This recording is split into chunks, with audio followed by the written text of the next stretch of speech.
Hello, Waswere here, back with another video, and since y'all love the range gearing guide video, I got to work on the melee one right away, and here we are. This video is going to take us from lowly T70 gear all the way up to best in slot for melee. Don't worry, we won't be spending another 20 bill on this style. Melee is slightly cheaper than what range is currently at. As with the previous video, this is more of a guideline rather than an absolute order that you would work your way in, and depending on the type of content you do, it's going to change very much. Something like a Stadius Warhammer can be very important early on if you're going to do a next AOD role that requires it, but if you're not, then it can be a late game niche item that you get. This is mostly focused on the upgrade path you would go if you were trying to navigate your way through bossing. Our starting character is somewhat buffed out. We have full bandos, Ceradomin's Whisper, or you can upgrade that to a Brawler's Necklace with 100k dungeon tokens and a Masuda's War Spear for our weapon. The War Spear is a T82 halberd and only costs 6 mil, so it's a great starter weapon. For our ring, we have the Asylum Surgeon's Ring, which is a reward for completing the bonus challenges at the end of the quest Broken Home. Our very first upgrade is going to be dual wield melee weapons. This will be our single target DPS weapons while we save the Masuda's War Spear for our area of effect needs. We're going to be picking up a Blade of Nymora and an Offhand Ripper Claw. This sounds like a very weird combination, but it's best for the price. The Blade of Nymora has T90 accuracy and T80 damage. That means it's going to be way more accurate than the Masuda's War Spear, which really comes into play at places like God Wars Dungeon 2 or higher. On top of that, the Offhand Ripper Claw has T85 damage. This is better than an Offhand Blade of Avarice because offhands only contribute to damage, and the Blade of Avarice has T80 damage. The Ripper Claw passive effect does not work, as you also need to have the main-handed wielded, so we can just ignore that and assume it's a base T85 weapon. For now, this is our bossing setup, but when you're doing Slayer tasks, the War Spear will still be better. Our next two upgrades are skill-based, 95 Prayer and 99 Herblore.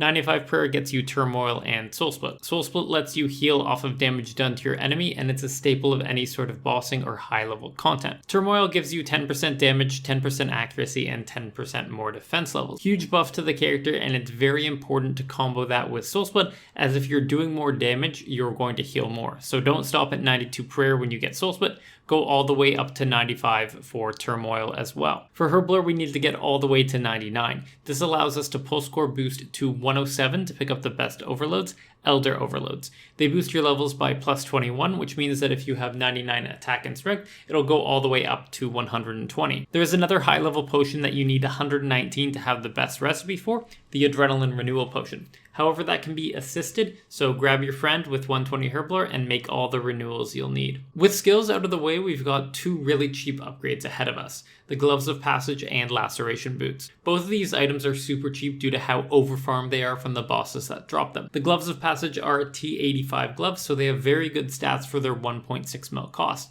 They also have a passive effect where after you use Smash or Havoc, your next ability has a 7% increase to damage, kind of like a Needle Strike with range.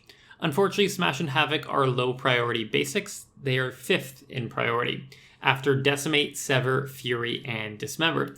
So you don't get much use out of the passive ability, and they are mostly used for their stats. This is especially true if you dual wield two-hand swap, and if you do that, you almost never use Smash or Havoc. Laceration Boots are T80 boots, and again are super cheap in comparison with the other T80 boots in the game at only 2.2 mil. For reference, Torva boots, which have the same stats, are 32 mil, though the price of Torva boots is kind of inflated due to the masterwork process. These boots also have a special effect that you only need to be wielding a main hand or two-handed melee weapon in order to Bladed Die. This doesn't have much impact on PVM, but it's a massive quality of life upgrade. When running through ED3, you don't need to swap off your scythe to dual wield to move faster, and things of those nature. I really don't like using melee without these boots on, as the flexibility of being able to Bladed Dive with any melee weapon is too great. With those small upgrades out of the way, it's time to start our first save, and that's for the main hand Dragor Mace. Upgrading the main hand only is a theme you're going to be seeing throughout all three styles. The main hand adds both accuracy and damage, while the offhand only adds damage. At the same time, offhands are usually the same price and are more expensive than the main hand. This makes the offhand a very low priority upgrade in comparison. With our T90 main hand obtained, it's time to start with some entry-level perks. For a weapon, we're going to want Precise 6, Equilibrium 4. And for our armor, we're going to go for Biting 3, Crackling 4, Relentless 3, Impatient 4, and Enhanced Devoted 4. We've spent a lot of time upgrading our dual wield and single target DPS, but we haven't touched base on the AoE damage, and our next upgrade is just that. We're going for Lenicia Spear, the recently released halberd. It has T90 damage and T75 accuracy, so it's best used against low defense targets, but assuming you have 100% accuracy with the spear, it outperforms even the Noxious Scythe. It has a passive that gives a plus 5% increased proc rate for poison damage, and all poison hits do 5% more damage. There's some really cool things you can do to stack poison hits with reflect damage, a cannon, and the Blood Reaver Familiar. You can opt to keep your Masuda's War Spear for high defense AoE enemies, or you can sell it, it's up to you. For perks, I would put on Precise 6 Genocidal in the first slot just because this weapon will almost exclusively be used for Slayer. In the second slot, you can put Equilibrium 4 plus Ruthless 3. This is a little costly at our current stage, but as it's mostly going to be used in AoE, that's a permanent 7.5% damage increase over just Equilibrium 4. It's time for one of the best items in the game, the Amulet of Souls. It's just so good. It has plus 46.3 style bonus, it's hybrid, and it has 2 overpowered passives. The first passive brings the damage reduction from protection prayers from 50% to 60%, which is effectively a 20% damage reduction. Also, there is a 50% chance that you will heal 25 to 50% more from Soul Split when it's active, and that is effectively 18.75% more healing. The amulet is bonkers, gives you more healing, less damage taken, and it's also great at DPSing. This is the first and only time I'm gonna say pick one or the other, as it's way too polarizing to suggest one over the other. The competition is between the Noxious Scythe and the Masterwork Spear of Annihilation. If you're primarily doing AoE content and you need the accuracy and halberd range, then go for the Scythe as an upgrade over the Lenicia Spear. If you are mainly focusing on single target DPS and bossing, then go for the Masterwork Spear. If you go with the Scythe, then you want to copy the perks from the Lenicia Spear, P6 plus Genocidal and Equilibrium 4 plus Ruthless 3. I would still hold on to the Spear as you'll use the Scythe for some tasks and the Spear for others. The Masterwork Spear is the cheapest T92 weapon at 500ml, making it a great purchase. On top of that, it has a passive ability where bleeds last for 50% as long. This applies to Slaughter, Dismember, and Blood Tendrils. For perks, you really want to get on Lunging 4 plus Equilibrium 2 on the Spear.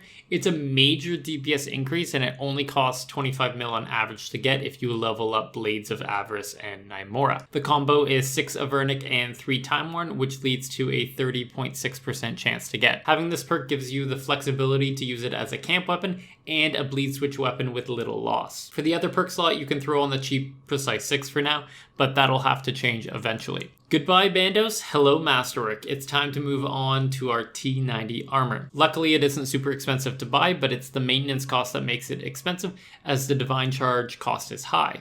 Divine Charge drain is based off the tier of an item, so the higher the tier, the quicker it drain. You can ignore buying the boots as we have Laceration Boots already. While the Masterwork Boots stats are better, the small style bonus doesn't seem worth it over the quality of life of using the Laceration Boots. You can choose to buy the gloves if you want to replace the Gloves of Passage, but the extra style bonus is cancelled out by the small benefit of the passive. I personally ignored it and pocketed the 5ml. Make sure you bring your perks over from your Bandos armor to your new Masterwork body and legs. At this point, death costs are starting to become an issue, and if you're feeling the burn, then you can save up for a Ring of Death. It has great stats and make death costs only 1ml each. This is again a very personal upgrade. If your death costs are low, say below 1.5ml, and you're doing content where you infrequently die, say Slayer, then the Ring of Death is going to provide very little value to you over using the Asylum Surgeon's Ring and Ring of Vigor combo. But if you have a 2ml death cost and are trying out new things constantly, then the Ring of Death will pay for itself very, very quickly. I put it in this slot as is the first point at which it makes sense, but you can wait on it if you want. Now it's time for some big saves. We've gotten almost all of the small items, and everything else we're going to buy is pretty big, and it starts with Greater Barrage. This ability revolutionizes the melee combat style and allows it to compete with any other style for burst DPS. How the ability works is that if you haven't been attacking a monster for 8 ticks, then your next combo attack, think Assault, Destroy, Flurry, abilities that take a long time to cast, will be put on the monster as a bleed instead of you having to take time for each hit to go off. The original intent was that when you're dealing with mechanics, you make up for the lost time by being able to bleed one of those abilities, but it's been bastardized into something you do before every Berserk ability to ensure that you get the most burst damage possible in the 20 seconds of Berserk. Once you have Barge and Melee has opened up, it's time to get some better perks for our weapons and armor. Precise 6 and Equilibrium 4 plus Ruthless 3 on our weapons if you haven't done that yet, except for the Spear, which can keep the Lunging 4, Equilibrium 2. Biting 4, Crackling 4 plus Relentless 5, Impatient 4, and Enhanced Devoted 4. The mobile perk is not wanted on melee gear, so that when we barge after berserking we gain Adrenaline. There are now 2 perk slots to combo with. Both Biting and Impatient can have combos with their perk, with certain buffs you can get. Devoted 4, Undead Slayer, and Dragon Slayer come to mind immediately. Mobile is usually placed on a second set of legs or on the Enhanced Excalibur so that when you want it for Surge and Bladed Dive, you can swap to that and then swap back off before you barge. The Limitless ability Codex makes an appearance much earlier on the melee combat gearing guide because it's built just for it. In order to get off your bleeded combo attack, it needs to be within your first 3 abilities after you barge. Without an adrenaline potion, it's impossible to get to 50% adrenaline in time. Ideally, you would use Berserk every 60 seconds, and you can only drink an adrenaline pot every 120 seconds. That means for half of your barges after Berserk, you are unable to bleed a threshold. Limitless solves that problem as you can do 2 basics after your barge, and then dump some thresholds, including getting the Bled Assault, Destroy, or Flurry off. It has little use before you have barge, but after it becomes a major priority. It's been over 1 bill GP, and we haven't touched the glove slot since the start, and Cinderbanes are a great addition to our arsenal, and they work for all 3 styles. It's a slight downgrade on the stats, but the passives more than make up for it. How it works is that every time you deal poison damage, there is a 1 in 6 chance that it will instantly deal another hit, and that can happen on the hit that it generates. So it works like an infinite geometric series, and that ends up with 20% more poison hits, which essentially is 20% more poison damage. These are the best in slot gloves whenever the target is poisonable. However, if they are not poisonable, you're going to want to fall back on your Gloves of Passage or your Masterwork gloves to wear. Flurry is a terrible ability, but Greater Flurry is a great ability that is underappreciated. Its 78 mil price tag is also really small in comparison with its power. Greater Flurry does 2 things. First, it buffs the damage in single target instances, giving 157% ability damage for each hit. If you cancel the ability once global cooldown is up, you get 2 hits of the ability in totaling 314% damage, which is good enough for a 3-tick threshold to use near the end of your Berserk once the better thresholds are on cooldown.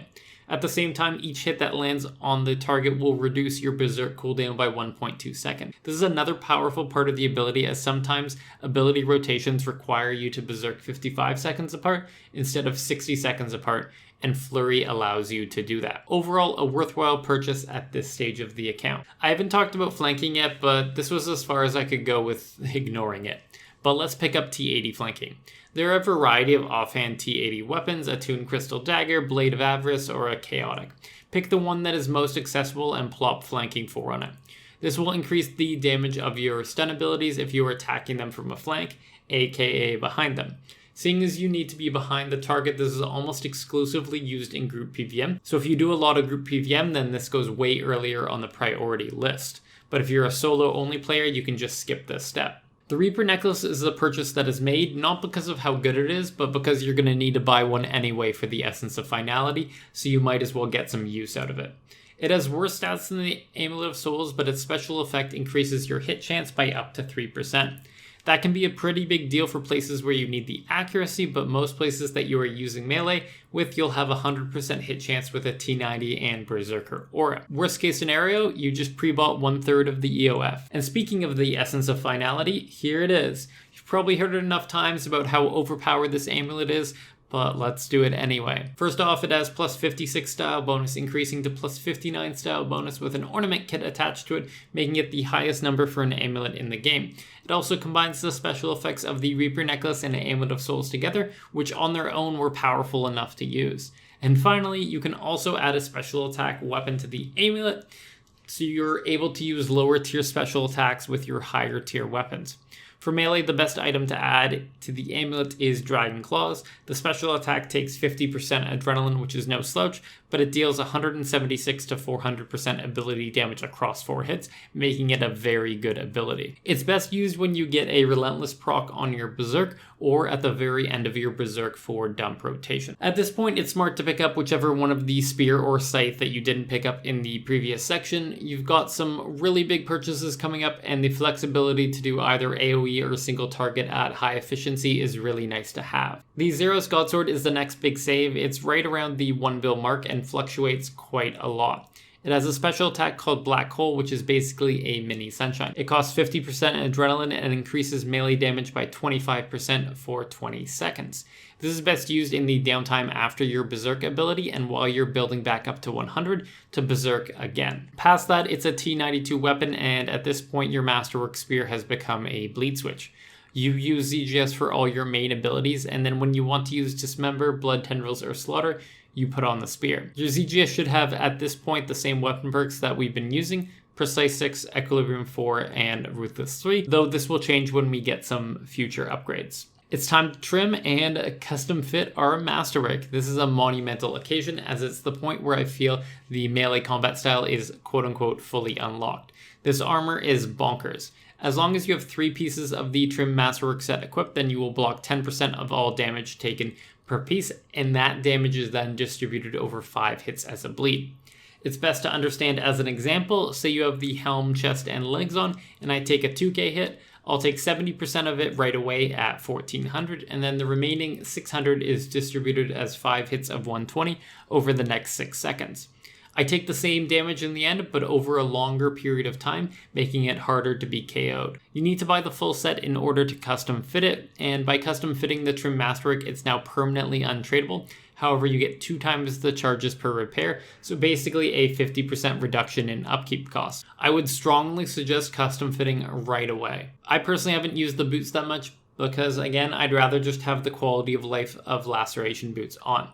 You can sell your Masterwork gloves and or gloves of passage, as whenever the Cinderbane passive does not work, you'll use the trim Masterwork gloves instead for now. It's crazy to think we went this far without spending on an offhand Dragor, but yes, that's how little 5 tiers of offhand damage matter. Not to mention that offhand Dragors are way higher than the main hand due to their places as switches for high level PVMers. Our offhand Ripper Claw has served us well, but it's time to say bye to that puppy. Upgrading over the Ripper Claw gives you 5 tiers of damage, and with those 5 tiers you get 24 base ability damage, which is a very small amount of DPS. This is an item that I debated putting at the niche section at the end, but here it is, the Stadius Warhammer. It has a special attack that costs 35% adrenaline, but it absolutely neuters the defense of bosses. It reduces their defense level by 30% and increases their affinity by 5 for 1 minute. It's hard to explain just how much the affinity adds, but it's between 8% to 12.5% extra accuracy when the 5 affinity buff is active. The hammer is used whenever your hit chance is low and the adrenaline cost is worth it, or if you're in a group encounter.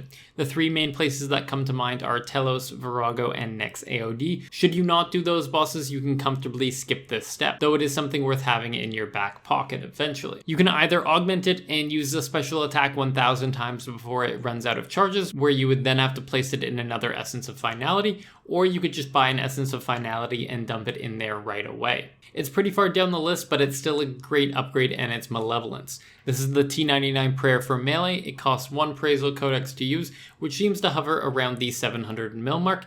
As a reminder, Turmoil gives 10% damage, 10% accuracy, and 10% defense. Malevolence does the same thing, but with 12% for all those categories instead, which essentially means it's a 2% damage increase and a 2% accuracy increase. The reason why this is so valuable is that it's a permanent character-based upgrade, so when future weapons come out, you'll be able to carry that 2% damage and accuracy forward, while other upgrades won't be as carry-forwardable. The Death Touch Bracelet is a relatively small upgrade, as it's primarily used when the Cinderbane Glove special effect does not work, It has 0.5 less style bonus than the custom fit trim masterwork gloves that we have used, but it has a passive effect that there is a 20% chance of reflecting 25 to 50% of damage back at the enemy. This works out to 7.5% damage reflected on average. Reflect immune monsters take half damage, so 3.75% damage taken back instead. The reflecting special ability ends up with you dealing more damage to your target from the reflect damage than the extra 0.5 style bonus you would get for trim masterwork gloves, making it a replacement for the poison immune enemies. With most of our gear and abilities sorted, it's time to go for some best in slot weapon perks. At this point, you should have dual Dragors, Masterwork Spear of Annihilation, a Noxious Scythe, and a Xero's Godsword. Each weapon requires different perks based on what they are used for, but let's start with the niche ones with Scythe and Spear. The Scythe will mostly be used for AoE mobs down and places where the halberd range is worth losing 2 tiers of damage and accuracy. With that in mind, we want the following 2 combos: Aftershock 4, Precise 2, and Equilibrium 4 plus Ruthless 3. This will give you the most AoE potential and the most overall DPS for what you use the Scythe at. Aftershock 4 Precise 2 is a 54% chance, and Equilibrium 4 plus Ruthless 3 is a 5% chance. For the Spear, we previously had perked it out with Precise 6 and Lunging 4 Equilibrium 2. Only the Precise perk has to change, as we want to have Precise 6 Aftershock 1 on the Spear. This means that when we swap to the Spear, we were able to maintain the Aftershock stacks from our main weapon. Precise 6 Aftershock 1 is a 59% chance of getting with 7 Armadillo and 2 Iljunkin component. Now we are moving into the main weapons, and the perks are standard. The main hand gets Precise 6 Aftershock 1 with the same reasoning that when we swap our offhand weapon to something like flanking, that we aren't losing Aftershock stacks. The offhand will have Aftershock 4 Equilibrium 2, which is the best in slot perk. This is the most costly perk, as it's a 30% chance to get and costs about 50 million per attempt. For two-handed weapons, aka your ZGS, you're going to want Precise 6 Ruthless 1 and Aftershock 4 Equilibrium 2. Ruthless doesn't add much, but there's no point in getting Aftershock 1 as a combo with Precise for two-hand, so it's a free combination slot. This is an expensive process, but it really helps out your DPS, and the gains from other upgrades are quite marginal in comparison with getting yourself all perked out. With us all perked out, there are a few things left to get, and it starts with a main hand Kopesh. It's a pretty good upgrade as it lets you main camp dual wield for a single target, and then only swapping to the ZGS for Cleave, Hurricane, Quake, and the special attack. As with all dual wield upgrades, we start with the main hand and get to the offhand later. In fact, I didn't even get the offhand Kopesh till I was way into boss man. That's how low priority an offhand is. Either disassemble your main hand Dragor or equipment separator and sell the Dragor in order to get back the Precise 6 Aftershock 1 gizmo that was on it before and place that gizmo onto the Kopesh. Greater Fury is an ability that is bought really early on for a lot of players, as it makes Fury a viable ability to use with Revolution. But for those of us that use full manual, the difference between Greater Fury and Fury is pretty minimal and not worth getting to this point. If you are a Revo camper for basics or even Revo++, this will be a purchase you want to make fairly early in the list, probably right after getting Trim Masterwork. But if you're able to cancel it manually, then it deserves its spot near the end. The major difference is that when you get a critical hit with Greater Fury, your next attack is guaranteed to be a critical hit as well. This makes for some fun combos and stuff like getting a critical hit before a kill starts on a dummy, but in the grand scheme of things, it's not a big difference. What is going to be our second last non-niche item is the Offhand Kopesh. This is still a relatively minor upgrade with only getting plus 9.6 ability damage over an offhand Dragor, but at the same time it's a permanent DPS upgrade, so it's hard to not purchase it. As with all offhands, there is no accuracy associated with it, so it's just the extra damage. Take the Aftershock 4 Equilibrium 2 off of your offhand Dragor and move it to your new Kopesh. With your offhand Dragor, you can now make that your flanking switch and can retire the chaotic or other T80 weapon that you were using before. Our last item on the list is Enhanced Fleeting Boots. It requires about 150 mil to upgrade, and all it does is upgrade the stats from T80 to T90. This gives plus 1.8 style bonus, which is a very small upgrade, on the order of 0.1% DPS. But again, it's a permanent upgrade, and if you have nothing better to spend your GP on, just go for it. With those boots, that's going to be the main upgrade path done. From Bandos to Dice, we've gone through all the gear that you would want to upgrade, but at the same time, there have been some niche items that I haven't talked about that really didn't fit in a slot, and I'm going to go through them very quickly. Ingenuity of the Humans and Saren Godbow. This combo allows you to use the Saren Godbow spec while not using ranged, and for large enemies like Telos, Virago, Raksha, or next AOD. It can provide a major increase to your damage, however it's a 2 bill or more combo, so it's really only viable if you do those types of bosses and can get back the GP you spent. There's also exists the ability to dye your Offhand Kopesh and get the Flanking for Equilibrium 2 perk on it. This allows your flanking to have T92 offhand damage, but those two things together add about 20 damage on your flanking, so it's really not worth it, and it's never going to pay for itself. The Reavers and Champions Ring are great if you're confident that you won't die and don't need to rely on the Ring of Death. I know I die way too often for these to be viable and economical to use at any level of bossing, but here's hoping that Jagex does something about death costs soon. Aerithor's Grimoire is a massive increase to DPS with its 15k hit cap and 12% critical chance. It combos especially well with how high you can hit with Berserk, but the pages are 5 mil plus at the moment, which makes it cost 7 mil per hour to use, aka not worth using anywhere. Luckily, it doesn't use any charge at Solak, so it's a great purchase if you're planning on camping out that boss and making the 400 mil back. Here's to hoping that pages can get down to 2 mil each so that the Grimoire becomes viable outside of Solak. And that's it, that's the video. Melee was considerably cheaper than range, coming in around the 7 bill mark, though it still isn't cheap. Mage is coming up next, though I might wait until after God Wars Dungeon 3 to make that video because I'm hoping the mage meta gets shaked up a little bit with that dungeon. I hope you enjoyed the video, and if you did, please drop a like on the video or subscribe to the channel. It really helps me out, but past that, have a good day, and I'll catch you in the next one.